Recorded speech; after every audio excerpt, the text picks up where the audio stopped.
आज हम एक बहुत ही ज़रूरी टॉपिक पर बात करने वाले हैं, ओवरहेड एथलीट्स और ख़ास तौर पर क्रिकेट गेंदबाजों के कंधे।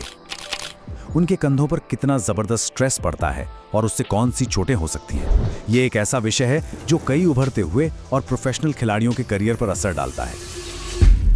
यदि क्रिकेट खेल के दौरान आपके कंधे में दर्द रहता है, बॉलिंग करते दौरान आपको ऐसा लगता है कि कंधे के अंदर ताकत में बिल्कुल कमी आ गई, तो दोस्तों ये वीडियो आप लोगों के लिए बहुत ही लाभकारी साबित होने जा रहा है।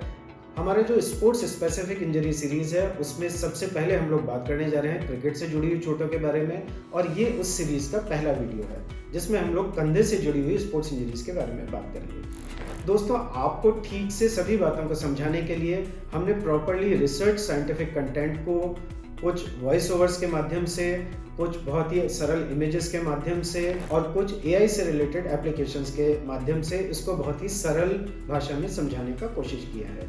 तो इस वीडियो को देखिए और आपके जो भी सजेशंस हैं आप कमेंट बॉक्स में हम तक पहुंच सकते हैं, या फिर आप हमारी व्हाट्सएप हेल्पलाइन 9587077744 पर भी हमसे संपर्क स्थापित कर सकते हैं। शुरू करने से पहले ये बताना ज़रूरी है कि ये जानकारी सिर्फ शिक्षा और जागरूकता फैलाने के लिए है। इसका मकसद किसी एक खास तरह के इलाज को प्रमोट करना बिल्कुल नहीं है।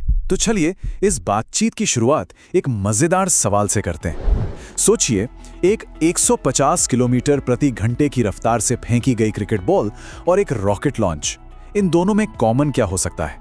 जवाब है, इन दोनों में ही जबरदस्त फोर्स लगती है जो एक बहुत ही छोटे और जरूरी हिस्से पर कॉन्सेंट्रेट होती है, और क्रिकेट में वो हिस्सा है गेंदबाज का कंधा। तो आइए सबसे पहले यही समझते हैं कि आखिर गेंदबाजों के कंधे इतने ज्यादा खतरे में यानी हाई रिस्क जोन में क्यों होते हैं।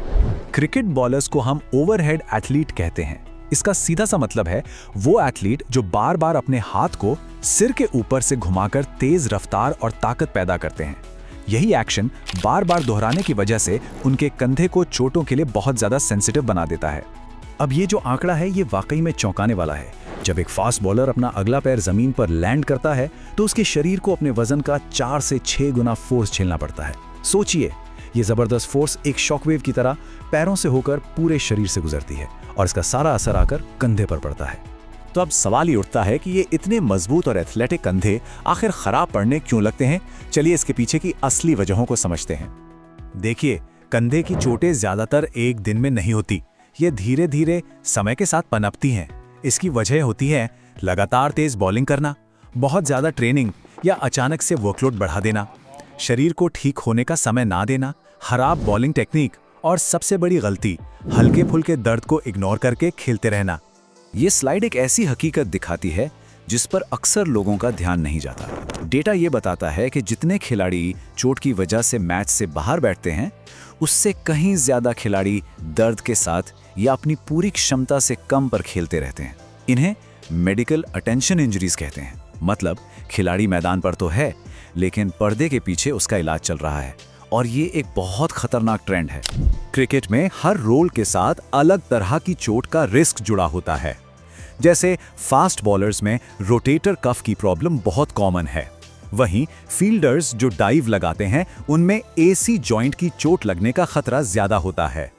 पर यहीं पर इस पूरी बातचीत का सबसे जरूरी मैसेज आता है। कंधे के हर दर्द का मतलब सर्जरी नहीं होता, लेकिन हर दर्द को नजरअंदाज करना भी बिल्कुल सही नहीं है। दर्द दरअसल शरीर का एक वार्निंग सिग्नल है, एक अलार्म है जिसे सुनना बहुत जरूरी है। तो फिर इसका इलाज क्या है? सबसे पहले तो ये समझना होगा कि बचाव की जो पहली लाइन है वो सर्जरी नहीं है। आइए देखते हैं कि शुरुआती मैनेजमेंट में क्या क्या आता है।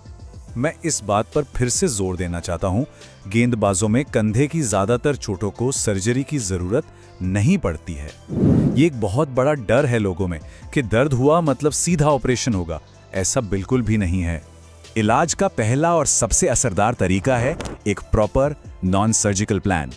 इसमें बॉलिंग का लोड कम करना, एक अच्छे फिजियोथेरेपिस्ट की देखरेख में रिहैब करना, कंधे की ताकत और फ्लेक्सिबिलिटी पर काम करना, अपनी बॉलिंग टेक्निक को सुधारना और शरीर को पूरा आराम देना शामिल है।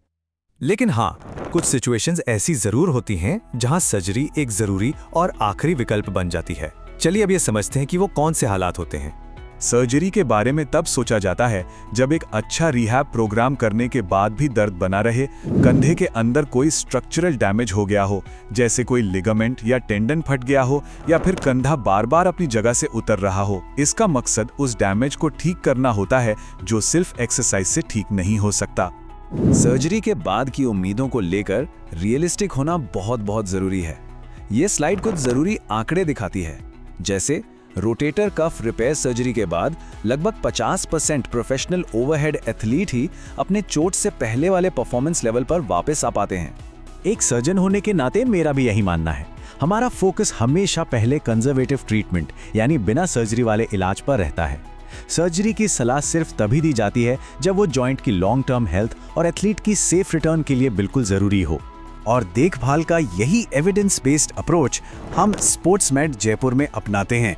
ये फोर्टिस हॉस्पिटल का centre for arthroscopy and sports injury है, जिसका नेतृत्व मैं करता हूँ। याद रखिए, इलाज से हमेशा बेहतर होता है बचाव। तो चलिए अब बात करते हैं आपके सबसे मजबूत डिफेंस की, यानी स्मार्ट प्रिवेंशन और वर्कलोड मैनेजमेंट की। प्रोफेशनल स्पोर्ट्स में आजकल एक बहुत ही साइंटिफिक टूल का इस्तेमाल होता है, जिसे ACWR या अक्यूट क्रॉनिक वर्कलोड रेशियो कहते हैं। आसान भाषा में समझे तो ये आपके इस हफ्ते के काम की तुलना पिछले 4 हफ्तों के औसत काम से करता है। साइंस ये कहती है कि अगर ये रेशियो 1.5 से ऊपर चला जाए तो चोट लगने का खतरा कई गुना बढ़ जाता है।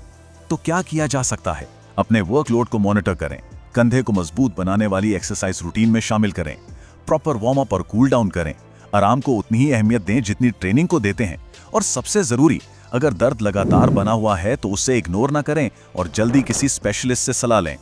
अगर कोई इस टॉपिक के बारे में और गहराई से जानना चाहता है तो स्पोर्ट्समेड जयपुर के एजुकेशनल स्पोर्ट्स इंजरी ई-बुक्स देख सकते हैं। उनमें कंधे और क्रिकेट से जुड़ी चोटों पर काफी डिटेल में जानकारी दी गई है। और जाते जाते मैं आप सबके लिए एक सवाल छोड़कर जा रहा हूं। खुद से पूछिए, क्या आपकी ट्रेनिंग आपकी करियर को लंबा और सुरक्षित बना रही है या सिर्फ आपको अगले मैच के लिए तैयार कर रही है? इस पर सोचिएगा जरूर।